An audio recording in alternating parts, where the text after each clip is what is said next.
Ay mga kabahay, Architect Dax here. Ngayon may ano lang ako, share lang ako sa inyo isa sa mga favorite wall finishes ko for exterior.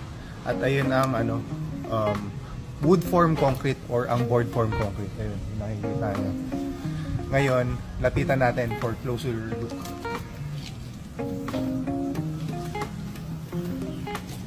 Eto, faux ano lang to faux board form concrete, pero ang totoong board form concrete kasi literal na ano sa board, tapos bubuhusan siya ng concrete, tapos tatanggalin mo yung forma. Ito yung fake version. Ngayon inachieve namin to sa paggamit ng stucco cement, tapos ginamitan namin ng wood graining tool, tapos ito nilagyan namin ng glue para sumukha siyang totoong board form concrete. Ayun. Kung gusto niyo tong wall finish na to, pwede namin gawin yan para sa inyo.